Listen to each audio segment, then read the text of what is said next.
بچے کے عقیقہ ہے نا، اس کا تعلق زندگی کے بڑے نظاموں کے ساتھ ہے۔ جو عقیقہ نہیں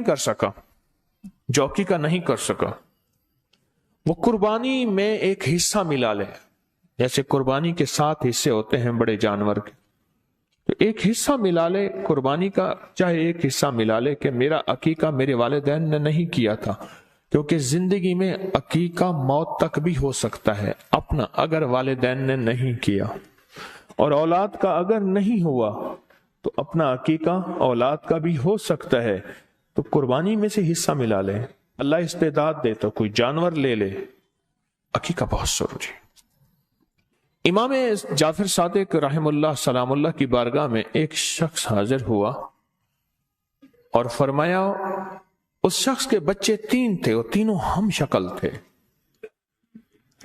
اور باپ کی ہم شکل تھے تینوں، اور ان میں فرق نہیں ملتا تھا کہ تینوں میں فرق کیا ہے، یعنی کون بڑا ہے کون چھوٹا ہے۔ ایک اگر درمیان میں ہوتا تو پتہ نہیں ہوتا تھا کہ میں نے ابھی یہ سوال کس سے کیا ہے۔ ہم شکل تھے، لیکن چاروں کے چاروں، یعنی 3 بچے اور ایک باپ، ہڈیاں تھیں، ان کے جسم پہ گوشت پوست نہیں تھا۔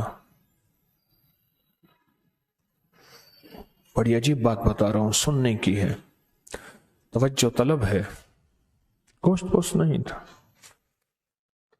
کہنے لگے کہ ہمارے اوپر سب کچھ ہے، مال ہے، دولت ہے، رزق ہے، عزت ہے، صحت ہے، گھوڑے ہیں، سواریاں ہیں، اونٹ ہیں، بکریاں ہیں، سونا ہے، ریشم ہے، ریشم سونا سب کچھ ہے۔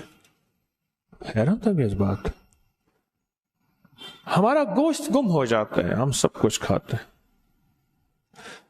اللہ پاک نے اپنے نیک بندوں کے 2 آنکھیں دی ہیں، ایک چہرے کی آنکھیں ہیں، ایک دل کی آنکھیں ہیں۔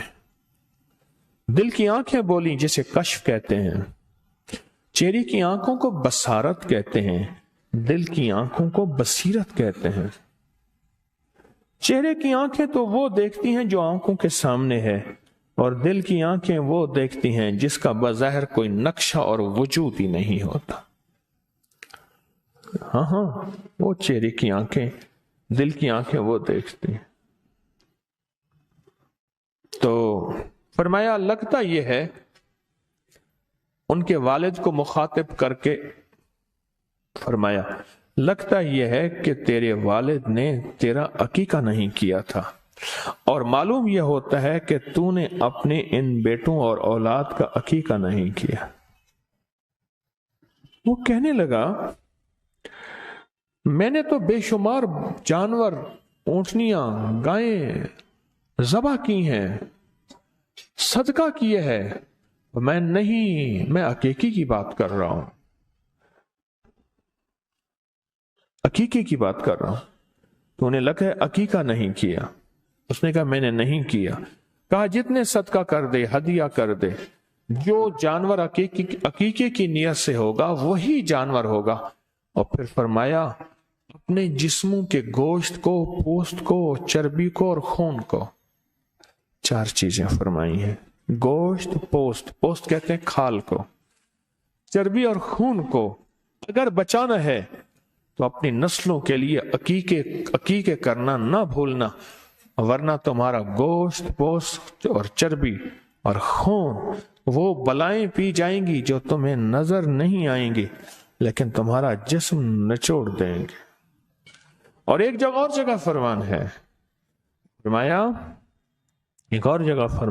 فرمایا پھر تم انوکھی بلاؤں، مصیبتوں اور پریشانیوں میں مبتلا ہو جاؤ گے، اور وہ پریشانیوں کو ٹالنے کی ساری کوشش کرو گے، لیکن وہ پریشانیاں اس لیے نہیں ٹلیں گی، ان پریشانیوں کے پسے پردہ عقیقہ نہیں تھا۔ اور ایک اللہ والے کے اور فرمان کو سنا دو، فرمایا جتنے کا عقیقے کا جانور آنا ہے اتنے 70 اور لگ جائیں گے، پھر بھی راحت نہیں ملے گی۔ اتنے 70 یعنی اتنے پیسے 70 گنا اور لگ جائیں گے، پھر بھی راحت نہیں ملے گی. راحت تو اس وقت ملے گی جب عقیقہ جو تیرے ذمے ہے اس کو تو کر نہ گزرے. وہ جو تیرے ذمے عقیقے کا جانور ہے، عمل ہے، وہ جب تک نہیں کرے گا اس سے زیادہ 70 گنا جتنی خرچ کرنا ہے کرتا جا کرتا جا کرتا جا، راحت نہیں ملے گی. رمضان آ رہا، رمضان میں عقیقہ کر لیں.